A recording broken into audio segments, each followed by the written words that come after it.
जय श्री राम। श्री राम कथा बालकांड में दोहा 207 से दोहा 209 तक की कथा सुना रहा हूँ कि देहु भूप मन हर्षित तजहु मोह अज्ञान धर्म सुजस प्रभु तुम कहो इन कहे अति कल्याण। विश्वामित्र जी कहते हैं कि हे राजन, प्रसन्न मन से इनको दो, मोह और अज्ञान को छोड़ दो।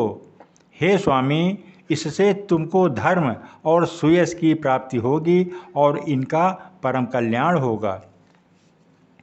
कि सुनी राजा अति अप्रिय बानी हृदय कंप मुख दुति कुमलानी चौथे पन पायऊ सुतचारी अब्रीप बचन नहीं कहु विचारी। इस अत्यंत अप्रिय वाणी को सुनकर राजा का हृदय कांप उठा और उनके मुख की कांति फीकी पड़ गई। उन्होंने कहा, हे ब्राह्मण, मैंने चौथे पन में 4 पुत्र पाए हैं, आपने विचार कर बात नहीं कही है। कि मांगहु भूमि धेनु धन कोसा सर्वस देहु आजु सहरोसा देह प्राण ते प्रिय कछु नाही और सो मुनि देव निमिष एक माही। हे मुनि, आप पृथ्वी, गौ, धन और खजाना मांग लीजिए, मैं आज बड़े हर्ष के साथ अपना सर्वस्व दे दूंगा। देह और प्राण से अधिक प्यारा कुछ भी नहीं होता है, मैं उसे भी एक पल में दे दूंगा। कि सब सुत प्रिय मोहि प्राण की नाई राम देत नहीं बनई गोसाई अकाह निशिचर अति घोर कठोरा अकाह सुंदर सुत परम किशोरा। सभी पुत्र मुझे प्राणों के समान प्यारे हैं, उनमें भी हे प्रभु, राम को तो किसी प्रकार भी देते नहीं बनता। कहाँ अत्यंत डरावने और क्रूर राक्षस और कहाँ परम किशोर अवस्था के बिल्कुल सुकुमार मेरे सुंदर पुत्र। कि सुनि नृप गिरा प्रेम रस सानी हृदय हरस माना मुनि ज्ञानी तब वशिष्ठ बहुविधि समुझावा नृप संदेह नाश कह पावा। प्रेम रस में सनी हुई राजा की वाणी सुनकर ज्ञानी मुनि विश्वामित्र जी ने हृदय में बड़ा ही हर्ष माना। तब वशिष्ठ जी ने राजा को बहुत प्रकार से समझाया, जिससे राजा का संदेह नाश को प्राप्त हुआ। कि अति आदर दो तनय बुलाए हृदय लाई लाई बहु भांति सिखाए मेरे प्राणनाथ सुत दो तुम मुनि पिता आनी नहीं कोऊ। राजा ने बड़े ही आदर से दोनों पुत्रों को बुलाया और हृदय से लगाकर बहुत प्रकार से उन्हें शिक्षा दी।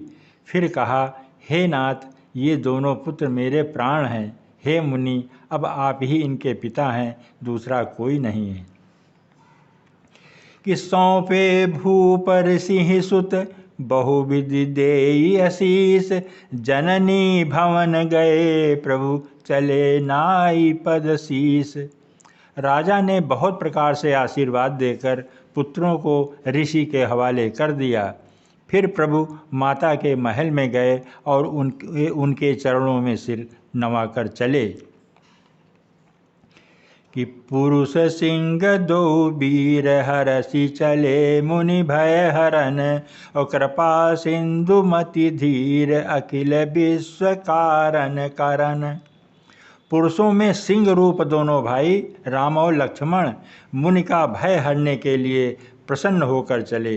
वे कृपा के समुद्र, धीर बुद्धि और संपूर्ण विश्व के कारण के भी कारण हैं। कि अरुण नयन उर बाहु विशाला अनील जलज तनु श्याम तमाला। कि कटिपट पीत कसे बर भाथा अरुचिर चाप सायक दुहु हाथा। भगवान के लाल नेत्र हैं, चौड़ी छाती है और विशाल भुजाएं हैं। नीलकमल और तमाल के वृक्ष की तरह श्याम शरीर है।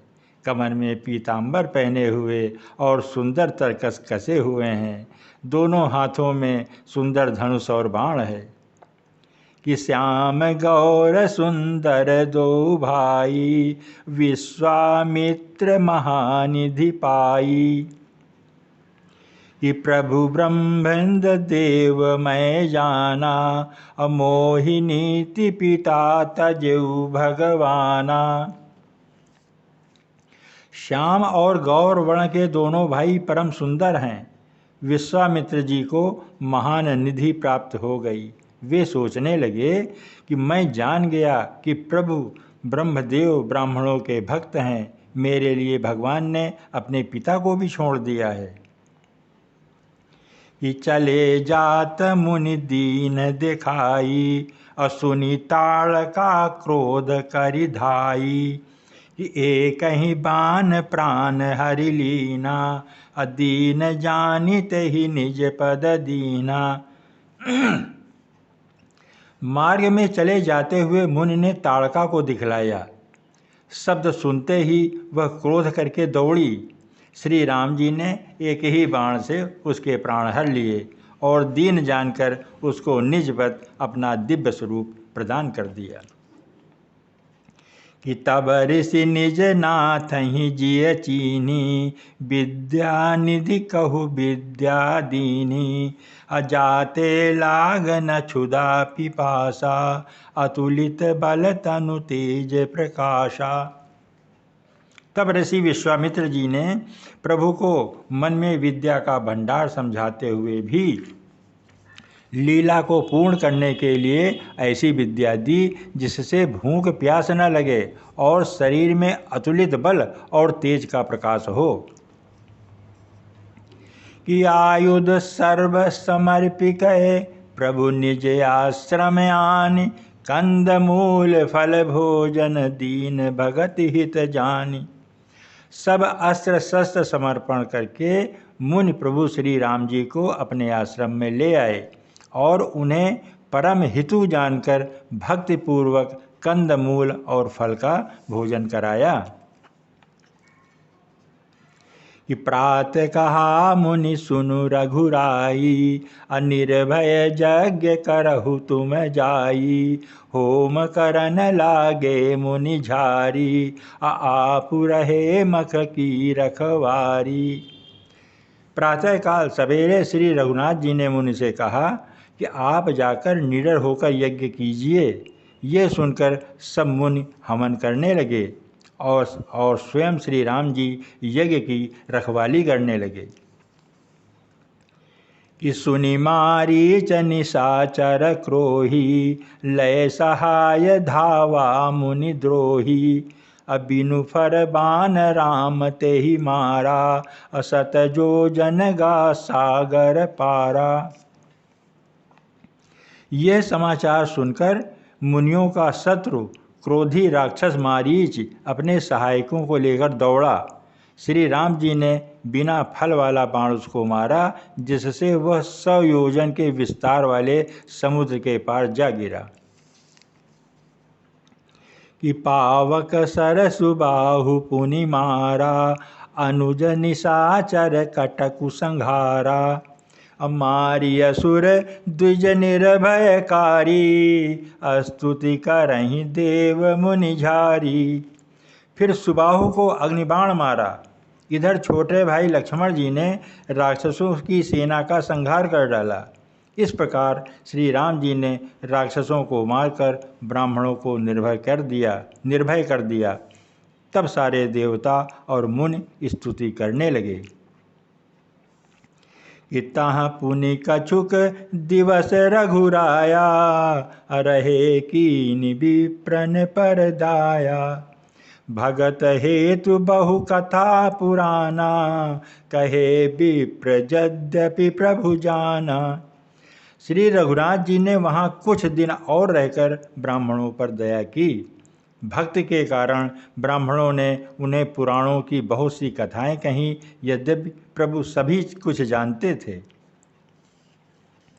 कि तब मुनि सादर कथा कहा बुझाई, अचरित एक प्रभु देखिए जाई।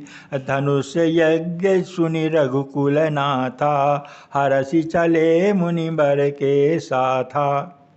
तदंतर मुनि ने आदत पूर्वक समझाकर कहा कि हे प्रभु, चलकर एक चरित्र देखिए। रघुकुल के स्वामी श्री रामचंद्र जी धनुष यज्ञ की बात सुनकर मुनि श्रेष्ठ विश्वामित्र के साथ प्रसन्न होकर चले। कि आश्रम एक दीखी मग माही, खग मृग जीव जंतु तह नाही। पूछा मुनि शिला प्रभु देखी, सकल कथा मुनि कहा विसेखी। मार्ग में एक आश्रम दिखाई पड़ा, वहाँ पशु पक्षी कोई भी जीव जंतु नहीं था। पत्थर की एक शिला को देखकर प्रभु ने पूछा, तब मुनि ने विस्तार पूर्वक सब कथा कही। जय श्री राम, जय श्री राम।